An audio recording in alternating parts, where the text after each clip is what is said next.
آپ لوگ خاموش ہو کر بات صرف سنیں، باتیں سنیے۔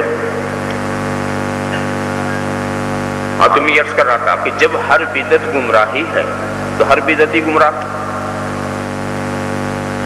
اب میں آپ سے پوچھتا ہوں کہ آدمی گمراہ کیسے ہوگا؟ ایسی صاف بات کروں جس میں کوئی پیچیدگی نہ ہو۔ ایک انسان بدقسمتی سے نماز نہ پڑھے، ایک مسلمان، تو اس کو ہم کیا کہیں گے؟ گنہگار کہیں گے کہ گمراہ؟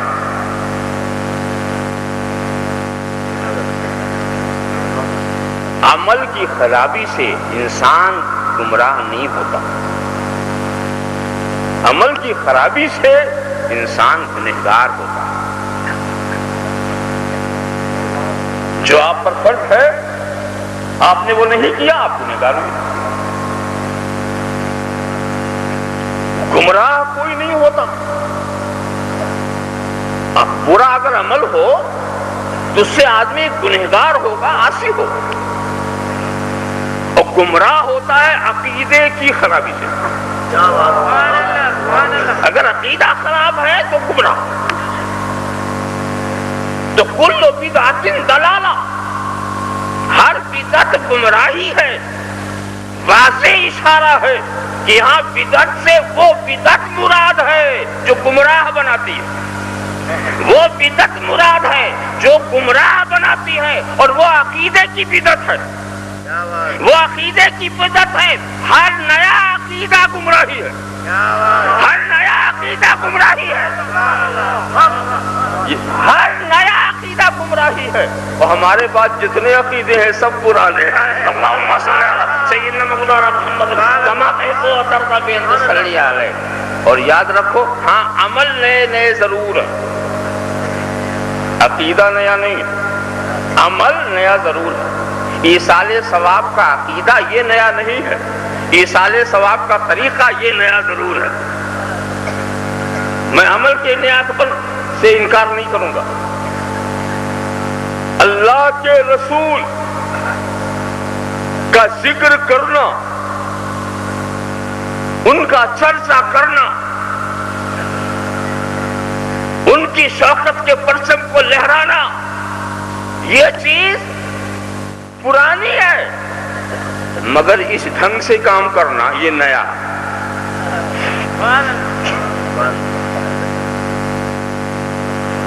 دین کی خدمت یہ چیز پرانی ہے، مگر خدمت کے جو آج انداز مروج ہے یہ سب نئے۔ دین سکھانا یہ چیز بڑی پرانی ہے، مگر اس سکھانے کے لیے بڑے بڑے مدرسے بنانا اور مدرسے کا نظام بنانا یہ چیز نہیں۔ قرآن کی تشہیر و اشاعت یہ بڑی پرانی چیز ہے، مگر موجودہ دور میں پریس کے ذریعہ اس کو چھپوا کے پھیلانا یہ چیز نہیں ہے۔ تو عمل کے نئے ہونے سے عقیدے کا نیا ہونا یہ ثابت نہیں ہوتا۔ تو عقیدہ تو سب پرانا، عمل نیا، اس عقیدے کے اظہار کا طریقہ نیا۔ تو حدیث شریف کے اندر جو الفاظ ہیں وہ صرف یہ ہے کہ ہر نیا عقیدہ کوئی بھی ہو، کسی زمانے میں بھی ہو، یقیناً ہر نیا عقیدہ گمراہی ہے، اور ہر نئے عقیدے والا گمراہ ہے۔ دیکھو دوستو، یہ بڑا اچھا راستہ اسلام نے دیا ہم کو سمجھانے کے لیے، بہت اچھا راستہ کہ مومنین کے راستے پہ لگا دیا کہ مومنین صالحین، یہ بہت آسان راستہ۔ یاد رکھو، اگر یہ کہا جاتا کہ اے لوگوں آؤ قرآن سے ایمان سیکھو، تو یہ سب کے بس کی بات نہیں ہے۔ اور اسلام صرف عقل مندوں کا دین نہیں ہے، یہ جاہلوں کا بھی دین ہے۔ صرف سمجھداروں کا دین نہیں ہے، یہ نادانوں کا بھی دین ہے۔ اسلام صرف پڑھے لکھے لوگوں ہی کا دین نہیں ہے، بے پڑھے لوگوں کا بھی دین ہے۔ تو ایسے اصول اسلام دے گا کہ سبھی کو فائدہ پہنچے، سبھی کو فائدہ پہنچے۔ اسی لیے آپ قرآن میں دیکھیں گے یہ نہیں ملے گا آمنو کما فی القرآن، ایمان لاؤ جیسا کہ قرآن میں ہے، یہ نہیں پاؤ گے آپ۔ آمنو کما آمن الناس، آمنو کما آمن الناس، ایمان لاؤ جیسا لوگ ایمان لائے۔ کونوا مع الصادقین، سچوں کے ساتھ ہو جاؤ۔ آپ خیال فرمائیں کتنا آسان نسخہ ہے یہ، ورنہ وہی گڑبڑی ہو جاتی۔ اگر یہ کہا جاتا آؤ قرآن سے ایمان سیکھو، اور لوگ قرآن کے پاس آتے بارگاہ قرآن سے ایمان سیکھنے کے لیے لغت کی کتابیں بغل میں دبا کر کے کہ ہم لغت سے پورا قرآن سمجھ لیں گے، اور پھر ان کو ملتا ایک لفظ اقیم الصلاۃ، نماز قائم کرو۔ اب لغت اٹھا کے دیکھتے کہ صلاۃ کے کیا معنی، تو اس میں نکلتا دعا کرنا، تو اقیم الصلاۃ کا معنی یہ دعا کر لیا کرو۔ اور کوئی صاحب جب اپنی لغت کھولتے اس میں اقیم الصلاۃ، صلاۃ کے معنی بانس میں تیل لگا کے سیدھا کرنا، اقیم الصلاۃ بانس میں تیل لگا کے سیدھا کیا کرو۔ کسی صاحب کو لغت میں یہ معنی ملتا کمر پہ ہاتھ رکھ کر گھومنا۔ اسی لیے یہ نہیں کہا گیا کہ تم آؤ قرآن سے لو، بلکہ یہ قرآن کے سمجھنے والوں کے پیچھے چلو جو قرآن کا صحیح علم رکھتے ہیں۔ آمنو کما آمن الناس، ایمان لاؤ جیسا کہ لوگ ایمان لائے۔ بہت آسان طریقہ ہے نا۔ اس اجلاس کے محترم نگراں علامہ کاظم پاشا کے مکان پر ایک صاحب جانا چاہ رہے، میں انہیں پتہ نہیں معلوم تھا، مجھ سے پوچھا کہ حضرت کے مکان میں میں جانا چاہتا ہوں، آپ میری ہدایت کر دیں۔ میں نے اس کو سمجھا دیا کہ یوں سیدھے چلے جاؤ، پھر دائیں مڑ جانا، پھر آگے سیدھے چلنا، پھر بائیں مڑ جانا، پھر ادھر چلا جانا، پھر دائیں بائیں سب سمجھا دیا۔ وہ چلا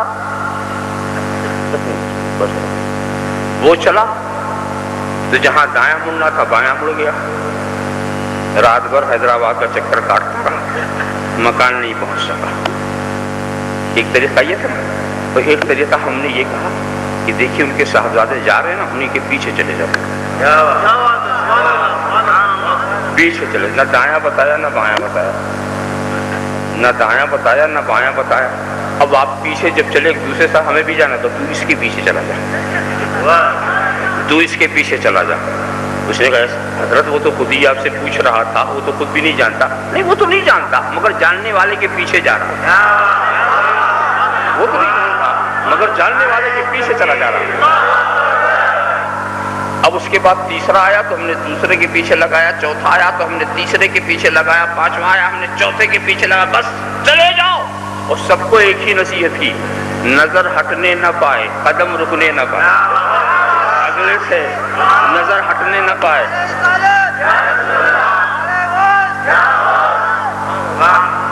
نظر ہٹنے نہ پائے، قدم رکنے نہ پائے، نظر جمائے رکھو۔ کسی نظر کے جمانے کا نام عقیدہ ہے، اور پیر چلانے کا نام عمل ہے۔ نہ عقیدہ بگڑے نہ عمل بگڑے، نہ نظر جمائے رہو، پیر چلاتے رہو۔ اب یہاں سے وہاں تک لائن میں نے لگا دی، تو بیچ میں ایک صاحب تھے سر پھرے، نہیں دیکھتے ہم اگلے کو، نہیں دیکھتے ہم اگلے کو، منہ موڑ لیا۔ تو کیا ہوا، خود بھی رہ گئے، ان کے پیچھے جو رہا وہ بھی رہ گیا، ان کے پیچھے جو رہا وہ بھی رہ گیا، منزل تک نہیں پہنچا۔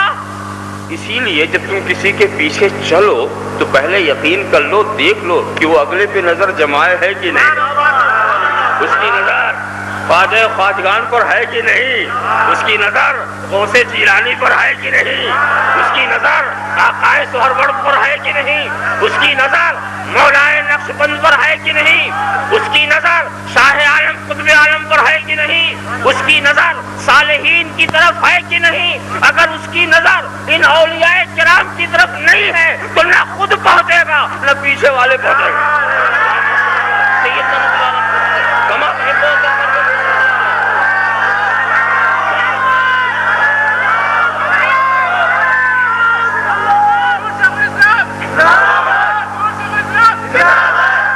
اور دوستو، یہ بات کب کہی گئی تھی؟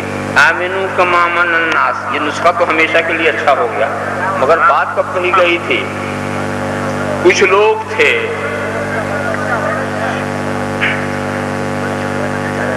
نہیں، کوئی صاحب اگر جا رہے ہوں اپنی ضرورت سے تو ان کو ڈسٹرب مت کریں۔ اللہم صلی علی سیدنا مولانا محمد وعلی سیدنا مولانا محمد کما تحب وترضى بأن تصلی علیہ۔ کچھ لوگ تھے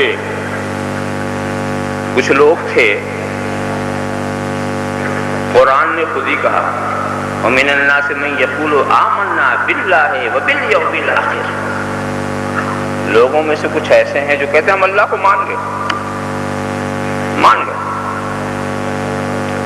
اور قیامت کو بھی مان گئے، یعنی ابتدا سے لے کے انتہا تک سب پر ایمان لیا۔ اور یہ کہنے والے کس کے سامنے کہتے ہیں؟ اللہ کے رسول کے سامنے۔ اللہ کے رسول کے سامنے کہتے ہیں۔ اور قرآن یہ کہہ رہا بکنے دو ان بکنے والوں کو، وما ہم بمومنین، یہ ایمان والے نہیں ہیں۔ یہ کہتے پھر کیوں ہیں؟ کہا یہ خدا کو اور مومنین کو دھوکہ دینا چاہتے ہیں، اور حالانکہ یہ اپنے کو دھوکہ دے رہے ہیں۔ آپ خیال کریں، رسول سے کہہ رہے ہیں کہ ہم ایمان لائے، اور قرآن کہتا ہے یہ مومن نہیں، اور پھر انہی سے کہا جا رہا ہے اے ایمان کا دعویٰ کرنے والوں آمنو کما آمن الناس۔ صرف دعوے ایمان سے کام نہیں چلے گا، لوگوں کی طرح لاؤ۔ اس وقت ناس سے مراد کیا؟ صحابہ کرام، کہ جیسے صحابہ کا ایمان ہے ویسا ایمان لاؤ۔ اب آ کر تجزیہ کیا جائے، دیکھا جائے کہ آخر صحابہ کا ایمان کیسا ہے جو ان کے پاس نہیں۔ تو کچھ چیزیں ہیں جس کا تعلق دیکھنے سے ہے، کچھ چیزیں ہیں جس کا تعلق سمجھنے سے، سننے سے، اور کچھ چیزیں ہیں جس کا تعلق سمجھنے سے۔ مثال کے طور پر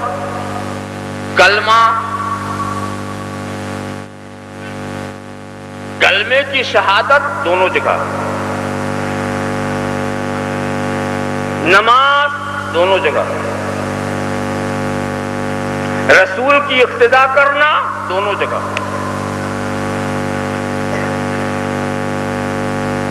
مال غنیمت میں حصہ لینا دونوں جگہ، نبی کی رسالت کی شہادت دینا دونوں جگہ۔ پھر آخر وہ کیا چیز ہے جو ایک جگہ ہے ایک جگہ نہیں ہے؟ جو چیز دیکھی جا سکتی ہے وہ دونوں جگہ ہے، اور جو چیز سنی جا سکتی ہے وہ دونوں جگہ۔ مگر ایک چیز ہے جو نہ دیکھی جا سکتی ہے نہ سنی جا سکتی ہے، وہ ایک میں ہے دوسرے میں نہیں ہے۔ آخر وہ چیز کون ہے؟ اتنی اہم چیز ہے کہ اس کے بغیر تم مومن نہیں ہو، اس کے بغیر تم مومن نہیں ہو۔ ارکان سے ادا کرنے کا نام ایمان نہیں ہے، کلمے کی شہادت کا نام ایمان نہیں ہے، رسول کے پیچھے اقتداء کرنے کا نام ایمان نہیں ہے۔ لا وہ جیسا یہ ایمان لائے تو آخر ان کے پاس کیا چیز ہے؟ ان کے پاس صرف عمل نہیں ہے، ظاہر پہ عمل ہے، دل میں عشق مصطفیٰ ہے، دل میں رسول کی محبت ہے۔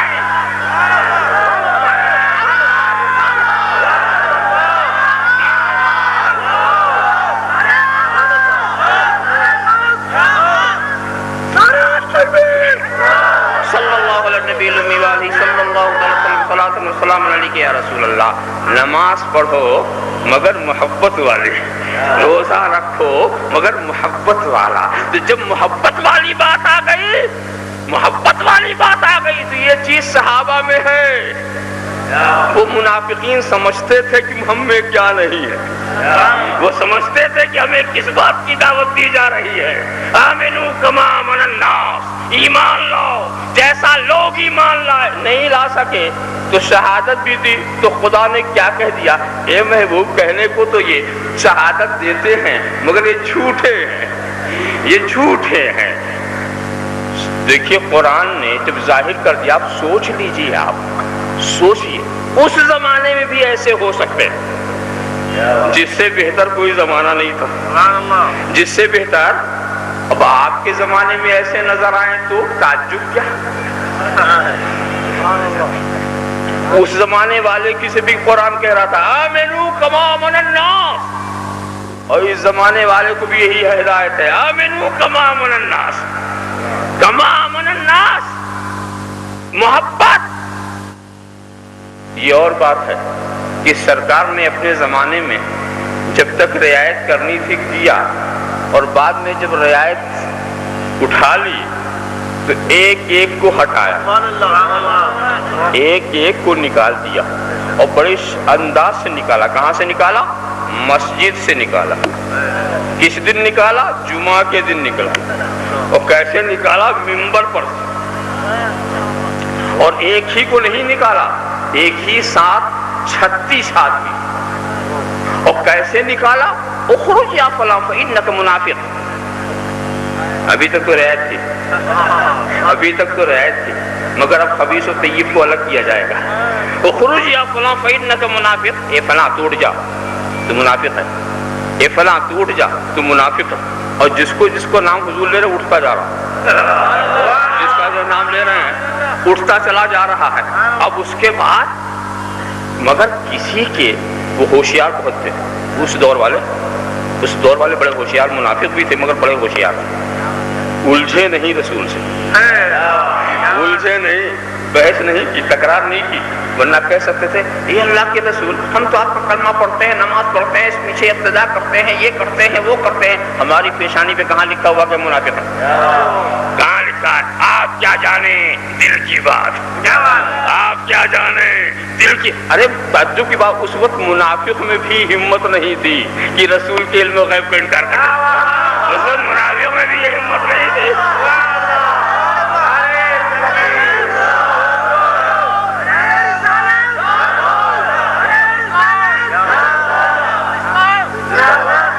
ہمت نہیں تھی کہ انکار کر دے علم کا، خاموشی سے چلے، بڑے ہوشیار تھے۔ سوچا ہوگا کہ ابھی تو نفاق کھلا ہے، ابھی تو صرف نفاق کھلا ہے، کہیں حجت کرنے سے سارے عیب نہ کھل جائے۔ چلو اخرج یا فلاں، اخرج یا فلاں فإنک منافق۔ اور اس کے بعد جب باہر جانے لگے تو سیدنا فاروق اعظم اتفاق سے اس دن لیٹ آئے، اتفاق سے لیٹ آئے۔ جب لیٹ آئے تو دیکھا کہ سب نمازی نکل رہے، سب نمازی نکل رہے۔ اور جب حضرت کو شرمندگی ہوئی، یہ معلوم ہوتا نماز ختم ہوگی میں لیٹ پہنچا، جماعت ہو گئی، جماعت ہو گئی، تو وہ فاروق اعظم تو یوں شرمندہ تھے کہ میں لیٹ پہنچا، اور یہ لوگ اسی لیے شرمندہ تھے کہ انہوں نے نکلتے ہوئے دیکھ لیا، انہوں نے نہیں دیکھا تھا، انہوں نے نکلتے ہوئے دیکھ لیا، یہ اس لیے شرمندہ۔ جب اندر گئے تو فاروق اعظم کو خبر دی صحابہ کرام نے کہ اللہ نے اپنے وعدے کو پورا کیا، سنعذبہم مرتین، ہم ان کو 2 بار عذاب دیں گے۔ تو بعض مفسرین نے اس بات کی وضاحت کی، پہلا عذاب تو یہی ہے جو حضور کے دربار سے رسوا کر کے انہیں نکالا گیا، حضور کے دربار سے، اور نکل تو گئے، رسوائی تو ہو گئی، مگر رسوائی کس چیز سے انہیں ملی تھی؟ ان کو جو رسوائی ملی تھی وہ علم رسول سے ملی تھی، رسول ان کا نفاق دیکھ رہے تھے، علم غیب سے ملی تھی یہ رسوائی۔ تو اب اس کا انتقام وہ یہ لے رہے ہیں کہ جس علم نے رسوا کیا ہے اب اس علم کا انکار ہی کر دو۔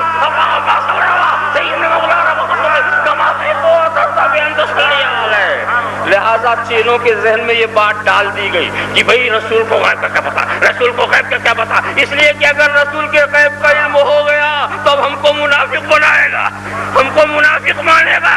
تو جس علم نے رسول جس علم نے انہیں نکالا، کوئی ایک بات کا واقعہ نہیں ہے کہ بلکہ رعایت کے زمانے میں بھی تفسیر خازن کے اندر وہ حدیث ہے کہ حضور صلی اللہ تعالی وسلم نے ایک مرتبہ فرما دیا کہ عرضت علی امتی فی شعارها فی الدین فعلمت من یؤمن بی ومن یکفر ممن لم یخلق بعد۔ ساری امت جو ہے میرے سامنے پیش کی گئی، آب و گل کی منزل ہی میں تھی کہ میرے سامنے پیش کی، میں نے دیکھ لیا کہ کون مجھ پر ایمان لائے گا کون نہیں لائے گا۔ فبلغ ذلك المنافقین، یہ بات منافقوں کو جو پہنچی فقالوا استہزاء، مذاق میں کہا کہ محمد یہ گمان کرتے ہیں کہ ہم نے مومن و کافر سب کو جان لیا، وَنَحْنُ مَعَهُ وَمَا يَعْرِفُنَا، اور ہم ان کے ساتھ ہیں ہمیں نہیں پہچانتے، ہم ان کے ساتھ ہیں ہمیں نہیں پہچانتے۔ یہ مذاق اڑایا آپس میں۔ جب یہ اللہ کے رسول کو یہ بات پہنچی تو سرکار ممبر پر رونق افروز ہوئی، تو حمد و ثنا کے بعد کیا چیلنج کیا تھا، ما بال اقوام طعنوا فی علمی، ارے قوموں کا کیا حال ہے، میرے علم میں طعنہ کرتے ہیں، میرے علم میں طعنہ کرتے ہیں۔ لا تسألونی عن شیء فیما بینکم وبین الساعة الا نبأتکم بہ، آج سے قیامت تک جو چاہو پوچھ لو، آج سے قیامت تک جو چاہو پوچھ لو۔ نبی نے چیلنج کر دیا، تو ایسی بات بھی نہیں کہ نہیں پوچھا۔ ایک صاحب پوچھنے پہ اترا ہے تو کیا من نبی یا رسول اللہ، اے اللہ کے رسول میرے باپ کون ہے؟ سرکار نے کہا حذیفہ، مگر ایک یہ تو ایمان والے تھے، انہوں نے تو اپنے باپ کی تصدیق نبی کی زبان سے کرانی تھی، ورنہ ہر شخص جانتا ہے کہ اس کا باپ کون ہے، یہ بتانے والی صرف ایک خاتون، ایک عورت کے سوا کوئی شاہد نہیں کہ تمہارا باپ کون ہے۔ یہ کتنے ہوشیار تھے کہ رسول کو شاہد بنا لیا، رسول کو شاہد بنا لیا کہ اب میرے باپ، پہلے تو اگر کوئی میرے باپ کا انکار کرے تو ایک ایسی تہمت ہی تو ہوگی نا، تہمت لگائے گا، اب کوئی فلاں کو میرا باپ نہیں مانے گا تو کافر ہو جائے گا، نہیں مانے گا تو کافر ہو جائے گا۔ بڑے ہوشیار تھے وہ، مگر منافق بھی بیٹھا ہوا تھا۔ قیامت کب آئے گی؟ اچانک، اور رسول سن بتا دے تو اچانک نہیں ہوئی، اگر رسول سن بتا دے تو اچانک نہیں ہوئی، تو رسول قرآن کی تکذیب کے لیے نہیں آتا، تصدیق کے لیے آتا۔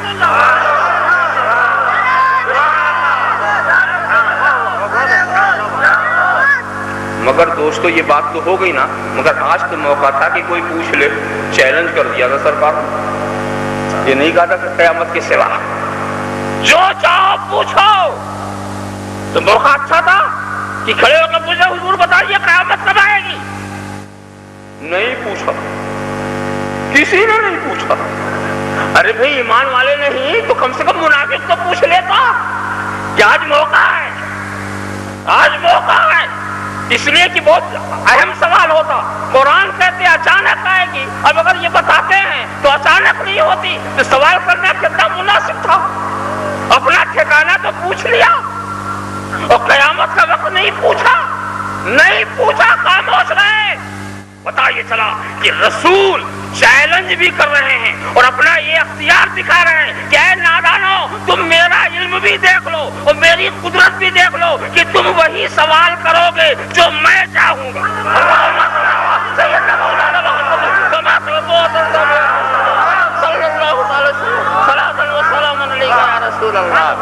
ذرا صاحب خیال کریں،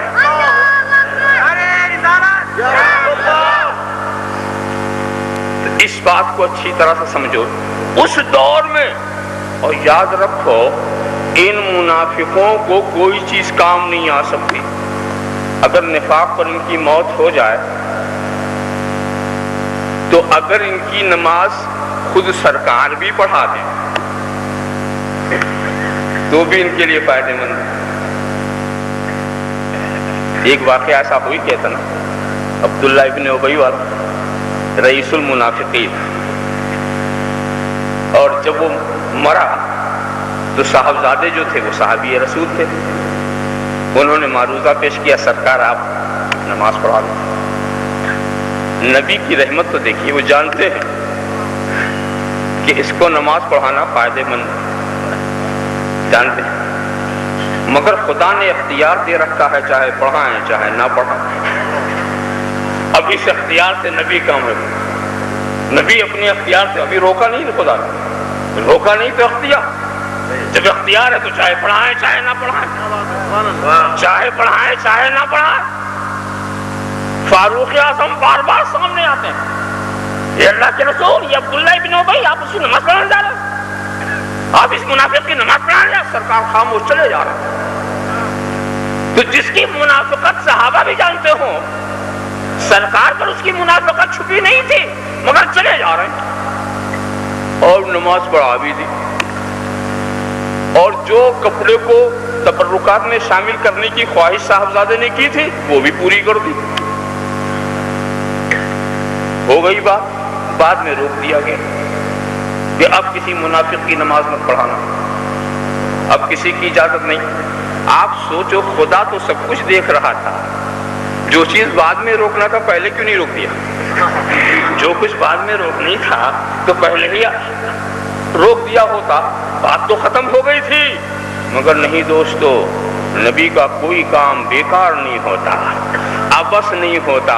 وہاں اس کی نجات کا مسئلہ نہیں تھا، اس کے ماننے والوں کی نجات کا مسئلہ تھا، وہاں اس کی نجات کا مسئلہ نہیں تھا، اس لیے کہ جب وہ مرا تو اس منافق کے جتنے شاگرد تھے، اس کے جتنے چیلے تھے، سب وہاں موجود، اور وہ منظر دیکھ رہے ہیں کہ ان کے بیٹے جو ہیں سرکار سے گزارش کر رہے ہیں نماز پڑھانے کی، سرکار سے گزارش کر رہے ہیں کہ اپنا پیراہن تبرک میں دے دیجیے۔ تو وہ منظر دیکھ کر کے سبوں نے سمجھا کہ وہ بڑا استاد نکلا، وہ بڑا استاد نکلا، وہ بھی جانتا تھا کہ ہماری نجات انہی کی دعا سے ہے، وہ بھی جانتا تھا کہ ہماری نجات انہی کی پیراہن سے وابستہ ہے۔ اپنے بیٹے کو سکھا دیا ہوگا، اے بیٹے یہ کرا دینا، اے بیٹے یہ کرا دینا، اور ہم کو بیوقوف بنا کے رکھا۔ سب کے سب ایمان لے آئے، سب کے سب ایمان لے آئے۔ اللہم صلی علی سیدنا مولانا محمد کما تحب و ترضی بان تصلی علیہ۔ تو دیکھو وہاں پر بھی ایک مصلحت بھی تھی، مصلحت بھی تھی، اور یہ بھی نہ کہنا کہ حضور نے آخر اس کے لیے تو دعا کر ہی دیا نا۔ کہاں کیا بھائی، کہاں کیا؟ دعا یاد ہے نا، میت کی کیا دعا کرتے ہیں؟ اللہم اغفر لحینا و میتنا، اے اللہ ہمارے زندوں کو معاف کر، مغفرت فرما، ہمارے مردوں وہ ہمارے میں کہاں تھا، وہ ہمارے میں نہیں تھا، جو ہمارے ہیں ان کے لیے مغفرت ہوئی ہے، وہ تو خالی ایسی لاش پڑی ہوئی ہے۔ اللہم صلی علی سیدنا مولانا محمد کما تحب و ترضی بان تصلی علیہ صلی اللہ تعالی وسلم صلاۃ و سلام علیک یا رسول اللہ۔ تو اہل سنت کون؟ جو مومنین صالحین، تو اب پہچاننا پڑے گا نا۔ اچھا ایک بات دیکھیے، دعا تو سبھی کرتے ہیں کہ نہیں؟ نماز پڑھتے ہیں، سورہ فاتحہ ضرور پڑھتے ہیں، اس میں کیا کہتے ہیں؟ اہدنا الصراط المستقیم، اے اللہ ہمیں سیدھے راستے پر چلا۔ پھر کیا کہتے ہیں؟ صراط الذین انعمت علیہم، ان کے راستے پر جن پر تو نے انعام کیا۔ یہی تو کہتے ہیں نا، ہر رکعت میں ایک بار تو ضرور کہتے ہیں آپ کہ اللہ ہمیں ان کے راستے پر چلا۔ اور یہ دعا اپنے جی سے اپنی مانگ رہے، خدا نے یہ تعلیم دی کہ ایسے ہی مانگو۔ صراط مستقیم، اب انعام والوں کی تشریح وہ بھی قرآن نے کر دی، من النبیین والصدیقین والشہداء والصالحین۔ تو یہ انعام والے تو ان کے راستے پر چلنے کی آپ دعا مانگتے ہیں کہ نہیں؟ مانگتے ہیں۔ اچھا، اب انعام والوں کی فہرست بناؤ، ایسے کو بنانا جس کے انعام والا ہونے میں کسی کو شک نہ ہو، ورنہ سب اپنے مولوی کا نام پیش کر دیں گے، کوئی اپنے پیر کا نام پیش کر دے گا، کوئی اپنے استاد کا نہیں ہے۔ ایسے کو جس کے انعام والا ہونے میں شک نہ ہو۔ ویسے تو لسٹ بہت لمبی بن جائے گی، مگر آپ بتاؤ غوث جیلانی انعام والے تھے کہ نہیں؟ خواجہ اجمیری انعام والے تھے کہ نہیں؟ یسوع دراز بندہ نواز انعام والے تھے کہ نہیں؟ چراغ دہلی انعام والے تھے کہ نہیں؟ محبوب الہی انعام والے تھے کہ نہیں؟ تو یہ سب انعام والے ہیں نا۔ اور آپ دعا کرتے ہیں، اے اللہ ہمیں انعام والوں کے راستے پہ چلا، ہمیں انعام والوں کے۔ اب تشریحی ترجمہ کیا ہوا؟ یہی تو ہوا نا، اے اللہ ہمیں سیدھے راستے پر چلا، یعنی غوث جیلانی کے راستے پر چلا، خواجہ اجمیری کے راستے پر چلا، آقائے نقشبند کے راستے پر چلا، مولائے سہرورد کے راستے پر چلا، محبوب الہی کے راستے پر چلا، بزرگان دین کے راستے پر چلا، اولیاء کرام کے راستے پر چلا۔ یہی تو ترجمہ ہوا نا۔ تو خدا سے تو یہ کہتے ہو کہ مجھے بزرگوں کے راستے پر چلا، اور بندوں سے یہ کہتے ہو کہ بزرگوں کے راستے پر چلنے کی ضرورت نہیں۔ بندوں سے یہ کہتے ہو کہ بزرگوں کا راستہ مت دیکھو۔ میں کہتا جھوٹ بولنا تھا تو نماز میں کیوں جھوٹ بولنا؟ جب تجھے چلنا ہی نہیں ہے تو ان کے راستے پر چلنے کی دعا کیوں کر رہے ہو؟ ان کے راستے پر چلنے کی دعا کیوں کر رہے ہو؟ مگر دوستو اچھی طرح سے سمجھو کہ جب تک تم بزرگوں کا راستہ نہیں پکڑو گے، بڑی اہم چیز ہے یہ، بہت اہم چیز ہے۔ آیت کریمہ تلاوت کرو، یا ایھا الذین آمنوا اتقوا اللہ وکونوا مع الصادقین۔ اے ایمان والو اللہ سے ڈرو، اللہ سے ڈرو اور سچوں کے ساتھ ہو جاؤ۔ مومنین صالحین کا مقام کیا ہے؟ سچوں کے ساتھ ہو جاؤ۔ یہاں میں تھوڑی سی تفصیل آپ سے آپ کے سامنے پیش کروں۔ ایک بات بتاؤ، یہی یا ایھا الذین آمنوا، اے وہ لوگ جو ایمان لا چکے، ایمان تو آپ لا چکے، اب آپ کو ایک حکم دیا جا رہا ہے، اتقوا اللہ، اللہ سے ڈرو۔ تو اللہ سے ڈرنے کا مطلب کیا ہے؟ اللہ سے ڈرنے کا مطلب کیا؟ نماز نہ پڑھو، یہ اللہ سے ڈرنا ہے؟ روزہ نہ رکھو، رمضان شریف کے مہینے میں روزہ نہ رکھو، یہ ڈرنا؟ اللہ سے ڈرو، زکوٰۃ نہ دو،